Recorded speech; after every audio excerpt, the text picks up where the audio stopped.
Hello my friends, this is the situation for the Russian Navy, or it's better to say Coast Guard ship that was spotted by FP2 drone very close to the Kerch Bridge by Magyar birds or Ukrainian drone army, and it was met by Ukrainian FP2 drone. Well, this vessel is not that huge, but nevertheless it is kind of important. And FP2 drone, I think it was enough to disable some of the interesting systems and maybe even some of the crew members of this vessel. Well, it's hard to tell, but that strike was definitely successful and precise. Bullseye's attack of Ukrainian army. So I would say that definitely Ukraine switched to demolish lots of the Russian ships, and not just in the Black Sea, no. Just yesterday, one of those big vessels, I think it was corvette, it was targeted in one of the docks of the St. Petersburg Kronstadt port. Well, the Russian air defense, as usual, also struggles, like for example this Panzer S1 that was found somewhere in Crimea, in Kherson Oblast, occupied territory. Drone overflew it at first. This platform is actually great, but a little bit unstable on the chassis of KAMAZ, it's too high, but nevertheless it is effective. Panzer S1, they shut down most of the Ukrainian drones, but here maybe the crew was, unaware of the drone coming, maybe they were drinking vodka, but the radar was rotating, so it's not a decoy. Oh, kind of the big kaboom. Yeah, it's the first time, guys, I'm watching those videos. Just turn it on and the live reaction. Wow, it was blasted out. Nothing is left from Panzer S1. Yeah, it was precise hit. And this is the radar, RSBN 4N. Wow, kind of the interesting thing. It's the first time I see this UFO style antenna. And yeah, it was hit too, not by FP1, not by FP2, because the aiming was different. This is FP1 or FP2, and there is the train that was delivering some of the goods for Russia. It's the cargo train, it is already visible, and the main locomotive was hit. And this is one more without any carriages. Oh, this drone somehow was unstable. And this is the smaller drone with the automatic guidance to hit the transformer or something. Transformer rectifier unit, a big one. So Magyar birds are working day and night to hit Russian logistics, Russian command posts, Russian infrastructure. Russia definitely sucks in protecting all of that, and for how long they may continue this stupid war, I don't know, but they continue. It's more political will of the Russian regime than the effectiveness of the Russian army. Actually, there is no effectiveness. Oh, one more storage of the many of the tanks. My friends, just a short reminder, please press like to this video just right now while you're watching it. Also subscribe for the channel, and if you can, please support my job on Patreon. The link for it is in the video description right below, or join YouTube membership by pressing button join. Thank you so much. Because of your support, this job, my job, is possible. My friends, let's continue with the video. And about the ship, you see that the turret was pointing to the different direction. Yes, special Kherson Cat says about it. So the crew member manning the machine gun position appears to be looking in a completely different direction moments before the strike, suggesting the crew may not have been aware of the direction from which the threat was approaching. Yeah, the turret was pointing to a completely different side. The ship itself is Project 10410 Svetlyak class patrol ship, was struck near Yurkina. Yurkina is near the Kerch Strait. The vessel was likely involved in security operations around the Kerch Bridge and surrounding shipping routes. Nice. Russia actually loses a lot of the forces, and now there is the change in statistics even on the front lines that Russia has more KA personnel than wounded. It is happening, I would say, for the first time in this war, and even officials like Marco Rubio, they confirm that. In the minds of some inside of Russia, that the invasion of Ukraine has been a strategic disaster for them. They are not going to achieve the objectives they set out on day one for certain, and they may not even be able to militarily ever achieve the objectives they're demanding now in negotiations. I would also say that how we have viewed it is this war has no military solution. It has to have a negotiated...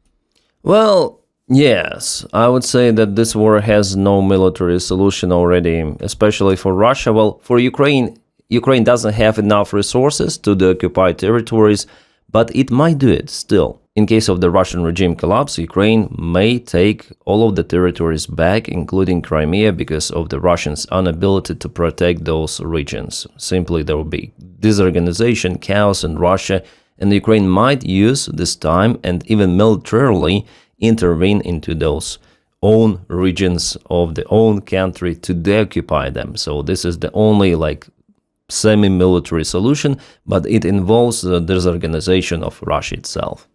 Settlement to it. Unfortunately, those talks have stalled in recent months for a variety of reasons. The Ukrainians have actually made some battlefield gains in the last month as well.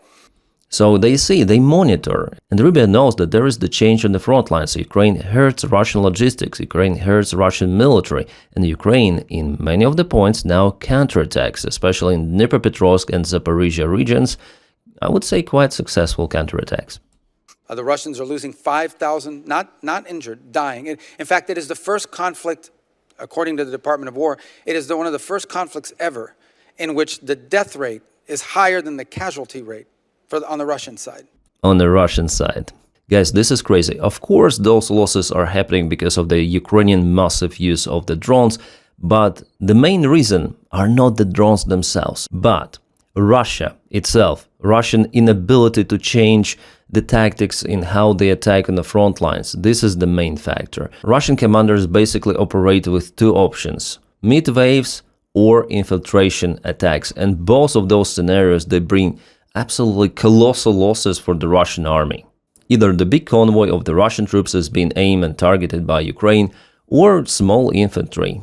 But the small infantry, they are usually been spotted by thermal cameras and annihilated the same way. So the losses are the same. And this tactics, it brings more KA, like completely flatline personnel, that's what Rubio says, and I agree here with him, than wounded. In the summertime, it could be better for Russians, but the wintertime, it's very hard to survive for the wounded Russian personnel. And even evacuation of wounded people, it's very complicated now. Ukraine uses ground unmanned vehicles for the purpose. Russia, horses sometimes, I saw the video.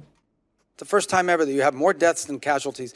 So you're right, not only are the Ukrainians bravely fighting, they're effectively fighting. Russia's always been capable of these long-range strikes into Kyiv. You've seen an increase in intensity as a result, of what you've pointed out and the fact that the Ukrainians have been effective against them. That's been the one dynamic that's changed in the last few months, is Ukraine has become increasingly effective at conducting long-range strikes deep into Russia and deep against critical nodes of the Russian economy. So the role we want to play is, if there's a way to negotiate this thing to a peaceful, because ultimately this is going to be, the end of this is going to be negotiated, but it's been difficult because the demands that both sides have in order to end it have been far apart to this point.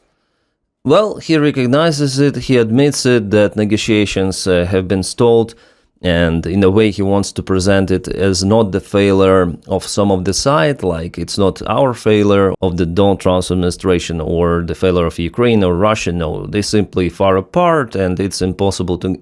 This is what we were telling, speakers like me on YouTube, pro-Ukrainian channels, that it's kind of the useless to negotiate right now. First of all, you need to work on the ceasefire. And it was the idea of Donald Trump to implement the ceasefire right away. But apparently it was cancelled, and Donald Trump talked to Putin, and he is not insisting on ceasefire. He's insisting on what? On ending the war, for Ukraine to give up Donbass. But it's understandable, I guess, even for Rubio and for everyone out there, that Ukraine will not give up its own territories just like that, especially right now. Then for everyone it is visible that Ukraine is even capable for counterattacking, and it hurts Russia really hard into the most vulnerable places. And I'm surprised that there is some change of the rhetorics, not from Donald Trump, but from his team members like Rubio and also Pete Hegseth, who recently in his statement he praised Ukrainian warriors, Ukrainian drones, and he also admitted that United States has something to learn from Ukrainians. This has never been before. Before they were screaming that we are the best, we have the best drones, we have best everything. But now they see what is happening and they have to admit it, that Ukraine has the powerful drone army. That powerful that Ukraine may reach Russian ships even in the ports of St. Petersburg. Yes, as I mentioned you before and in the previous video, so I shared this picture on my Telegram channel, which is available in the video description below. And here they try to eliminate the fire on this, I think it's Boyki, the name of this frigate.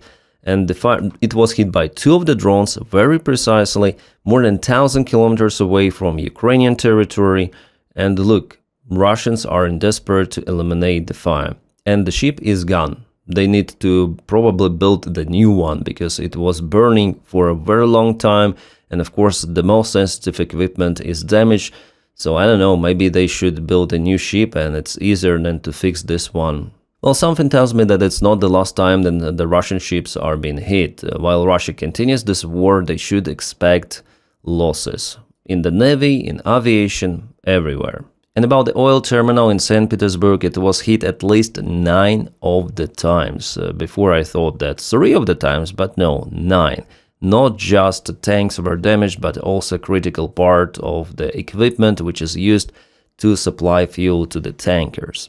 About the tanks, one burned down completely and several were damaged. Well, still Ukraine has lots of the job to do in the sport. It's not the last time I believe Ukrainian drones are visiting this facility. There will be more kabooms. What I found the most interesting, and it is also reference to that Rubio speech, that he is pretty much okay that Ukraine hurts Russian economy infrastructure. That's what he mentioned, deep inside Russia, so long-range strikes. Because before, the previous White House administration and first of all, Jake Sullivan, were against this sort of the escalation, but this is one of those few pluses of the current White House, Trump's team, that they're pretty much okay with the Ukraine hurting Russian oil. Well, even though after Trump started the war in Iran, he called Ukraine to cancel those strikes, but Ukraine continued those. It was the idea for Donald Trump to drop the prices, but no, Ukraine just has the existential war and it will use any sort of the means to pay back for Russians who started this unlawful aggression and basically war against neighboring country, unprovoked war. And the plus that Donald Trump doesn't have this leverage on Ukraine to force it to stop the strikes as the previous administration with Joe Biden, because they supplied directly weapons for Ukraine. They were telling Ukraine, okay, you cannot use ATACMS here, you cannot use ATACMS there, you should stop those strikes. Oh, it's the escalation, we are concerned. Yeah, in general for Ukraine, Donald Trump's administration and Biden's, they're uncomparable. Biden did absolutely tremendous job in supporting Ukraine. But in this aspect of long-range strikes, of course, Ukraine doesn't care about Donald Trump, and Trump understands that. That's why he and his team are not publicly saying or calling Ukraine for canceling those strikes, because they understand that Ukraine wouldn't listen and they would look like the fools. And that's why they're praising those strikes, just for you to understand that how they use this current situation maybe partially in their favor. Meanwhile, Ukraine is looking to boost the strikes on Russian infrastructure. For example, the Firepoint officials have announced that they are going to introduce their FP9 ballistic missile into Ukrainian army this summer. And they also announced that it is capable to hit even Moscow, and they plan to do it. Yeah, on your screens you may see FP5 Flamingo, but FP9 is different. Yeah, it's very hard to intercept ballistics in general. That's also vulnerability for Ukrainian army. And Zelensky wrote the open letter to Donald Trump the last week. There was no official response on that one. I would say it's the most concern for Ukraine to protect its enterprises, also Firepoint company manufacturing, against the Russian ballistics. So Russia has the upper hand here because they have those tools that Ukraine so far doesn't have. But Ukraine is looking to chase Russia even in production of ballistics. So I think Ukraine could be very successful. However, it also depends on the scale of the production. I think initially Ukraine may produce several of those FP9 missiles, but if they're successful, there could be also some of the investors who are interested in their own defense. I mean, first of all, European partners who might also finance the program of FP9 and FP7. And about this one, Flamingo FP5, well, it played its own role, but it wasn't that effective as it could have been, yeah? First of all, it's simply big and it's kind of vulnerable in relation to the air defense protection. So Tomahawks, they are way, way better than FP5, of course. And also Ukrainian Neptune, by the way, they're fantastic, they're very effective. Alright, and now there is the big fuel and security crisis in Crimea. It is deteriorating every day. Russian military bloggers, they're in desperate. Let's check out what they write to their management. Dear authorities of Crimea and Sevastopol, please resolve the fuel issue for mobile task forces immediately. Urgently, not in a week. The groups are experiencing problems with movements and as a result their work. Mobile groups means air defense groups. some of the turrets on the cars. Yeah, in Ukraine we also have those. You know who to contact. They hung us, lifted us up, twirled us around and stood us up. Thank you, Ron. Okay, so they're in desperate if they send those kind of the messages on their channels. The situation with fuel in Crimea is definitely out of control. I wonder why Russia is so desperately unable to use its Kerch Bridge to transport a large amount of the fuel into peninsula. There are multiple of the conspiracy theories why is it happening like that, but there should be kind of the robust reason for it, because locals, they're struggling. Also, Russian military struggles in Crimea without fuel. Everything struggles, and this is not okay for Russia. And why are they not opening the Kerch Bridge? That's the question. As I heard some of the pro-Russian speakers, they say that if Russia sends all of the trucks via the Kerch Bridge could be extra damaged by the strike of Ukraine on those fuel trucks. The fuel will be spilled. So again, it will block this artery for extensive period of time, for several months at least. As it happened after the first strike on the Kerch Bridge, then there was really a fuel train burning, and it caused the damages to part of the bridge that was replaced with some time. Could it be that reason? Maybe. And here is the road, also on occupied territory. For now, I cannot define the location, but the group of the Russian trucks stored at the same place was hit by Ukrainian drones, and definitely Russia suffers with middle-range strikes done by Ukraine. Here's the picture for you to see. It's not an AI, this is the part of the video that was in a smaller window I showed you before. So Ukraine nails down Russian trucks, Russian supplies, and of course Russian fuel. Before I showed you the gathering of the Russian trucks on the Russian side, because Russia found one ferry and they transport those trucks across the Kerch Strait. So yeah, for Ukraine, of course, it would be kind of profitable to visit those trucks gathering in the same place. It would be a big kaboom. Well, I think Ukraine is working on that, but it is kind of far away. It's further than Crimea itself, so maybe with the standard Hornet drones, it is unreachable. Maybe FP1 and FP2 might do the job. And even in Moscow, yes, I'm surprised, but there are the limits introduced for purchasing of benzene or diesel to one hand, like not more than 150 liters, I guess, in Moscow. In St. Petersburg, there are also limits, and many other regions. And those are the new videos proving that Russian logistics is in a very terrible state.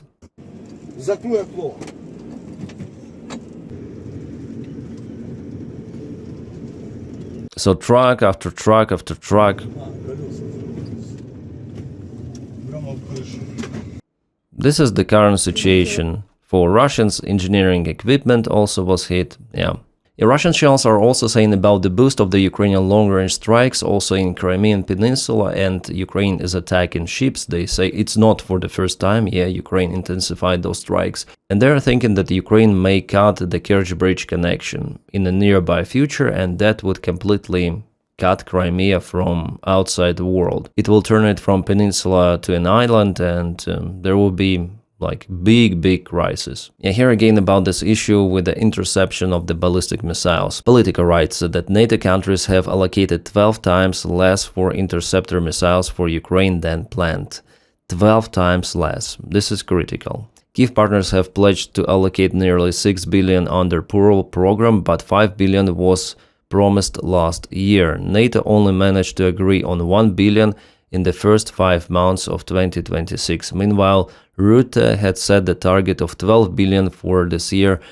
I think it's unachievable with the pace they're allocating those funds, and yes, still some of the countries, they refuse to participate fully in protection of Ukraine. This is not good. Plus Iranian war, and those missiles are needed to protect Gulf countries and American bases, of course.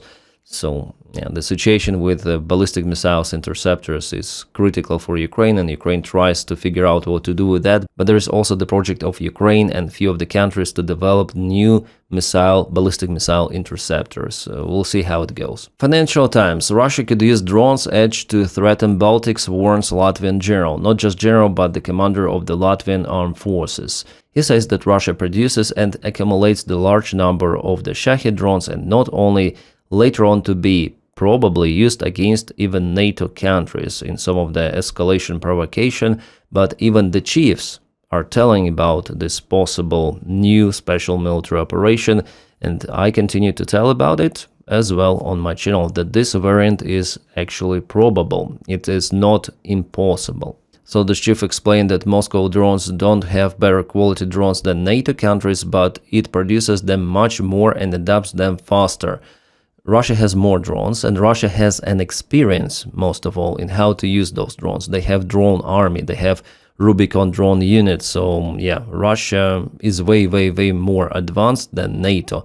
NATO may have few of the technologically advanced drones, but against the big number of the drones, this is not an advantage. Also, Russia is looking to produce way more jet-powered drones. Those are harder to intercept. They plan to do it till the end of this year. They want to reach 50% of the jet drones to be used against Ukrainian, for now, targets. And this information comes from Syrsky, the general commander of Ukraine himself. Alright, Bild has revealed Trump's secret list of NATO cuts. It means the withdrawal of the military forces and some of the equipment from Europe. Bild got the access to the planning documents, but they will be taken, it seems like. The United States is withdrawing 8 KC-46 refueling aircraft. From 71 units, they will drop to 63. 36 of F-16 fighters will be removed, so previously 99 will drop to 63. 18 airplanes of F-15E type, previously 54, now will be 36. Poseidon aircraft, previously 26, now 15, so minus 11. This is the gradual decline of the military capabilities. At least half of MQ-9 Reaper drones, they do not specify the particular number, minus 1 aircraft carrier group, almost half of the cruisers and destroyers, underwater missile launch systems, 1 bomber strike group, so just 1 will remain. Well, at least that's the plan. We'll see how it's going to be introduced, what time would they need for this allocation of the forces, but it is some sort of the invitation for Putin to try to escalate against NATO, and even now it is understandable that the White House administration would not secure its allies in Europe. Yeah, this is bad, that the withdrawal was happening. The last months there was the information about the deployment of 4,000 troops to Poland, but at the same time 1,000 forces from Lithuania are being taken out. And in general, the United States is planning the massive decline of its presence.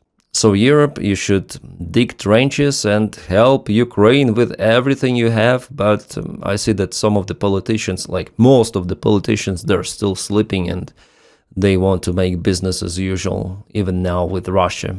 Yeah, of course, they may even scream in media that, oh, we're against Russia, but there is the business interest, and they're still purchasing Russian fossil fuels and trade with Russia, even for the bigger sum than they help Ukraine, which is unhinged, but we live in this crazy reality. Alright, about the Russian Economy Forum. There was no confirmation from the American side about their official representative, so maybe it was this guy, the representative from the United States of America, but Rubio himself stated that no, we haven't sent anyone to St. Petersburg Forum.